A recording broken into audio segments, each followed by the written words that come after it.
Nearly Shabbat Shalom time again, and time for a Bisselle Torah, a look at this week's Torah portion, which is called Vayera. You know the story quite well, I imagine, but you know it perhaps from an older point of view. Now that we're older and wiser, we can perhaps look at it with a different lens. So here we have, at the beginning of our story, Avraham Avinu, Abraham our father, having done a ritual circumcision, a brit milah on himself, tying himself, tethering himself to God. And God does what we should do when anybody is ailing, when anybody is sick. He does bikur cholim. It's a mitzvah. It's one of the 613 that we visit the sick.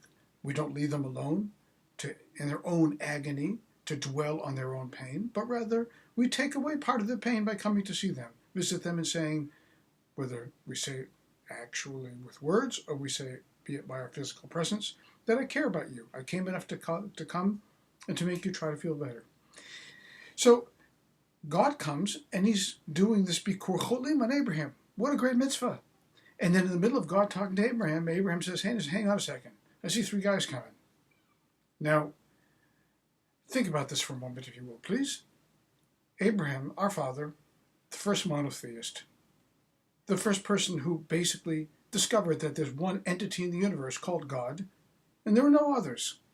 And he's having a conversation with the one entity of the universe, HaKadosh Baruch Hu, the Holy One, blessed be He. And he says, wait a second, I got some people coming.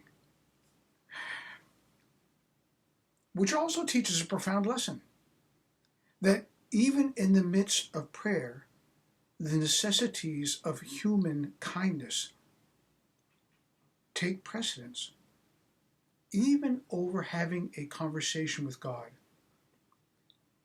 You're praying, somebody needs you, you respond to those needs. Because God's conversation can continue later, but in the meanwhile, somebody needs you. And while somebody needs you, God recognizes that presence in your life, that demand on your attention, takes priority over your conversation with God. So three strangers, malachim, messengers, also translated as men, also anashim, also translated as angels, come to visit Abraham. And what do we know about them? Well, first of all, they look like people. They look like human beings. They don't look like anything special or spectacular. It's not like Abraham's talking to God and says, wait a second, three of your guys are here, right? I recognize them. They're angels. No, they appeared like people to Abraham. And Abraham broke off his dialogue with God to greet them, welcome into his tent. Don't forget, Abraham is also extraordinarily ill right now, very much in pain, and yet he rushes out to greet them, to bring him into his tent, which is open from all sides. And by the way, that is the reason to this day why when a couple gets married, the chuppah is open from all sides, from this story of Abraham, that all of our neighbors and friends should be invited in to participate in our joy and our celebration, that our house should be open to all. Kind of like we say on Pesach. So we have that as an emblem at a chuppah, at a wedding. And here's Abraham, who is the paragon of welcoming strangers into his tent. And he welcomes these. Does he know that they're angels? Likely not. But he welcomes these three strangers into his tent, and each one has a specific task. One is there to heal Abraham from his pain. One is there to announce the impending birth, that Sarah is going to give birth to a child after all of these years of waiting. And the third, angel, man, his message is to announce the destruction of Sodom and Gomorrah. So let's see if we can wrap all of this together. What have we learned?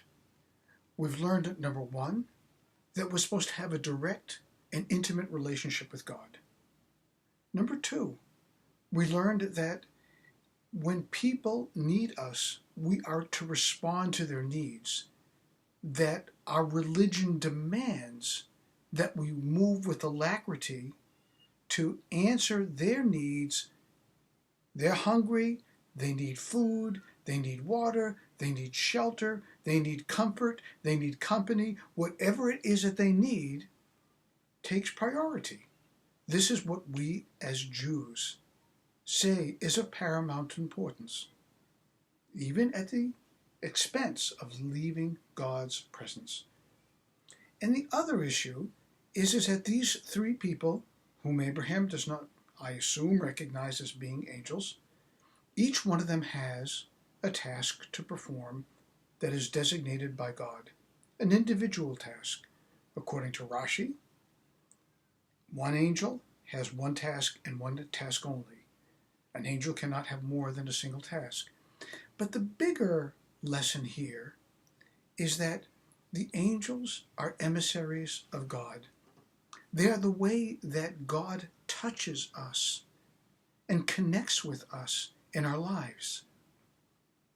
And so some people whom you meet in your life who give you directionals, who tell you, go this way, not that way.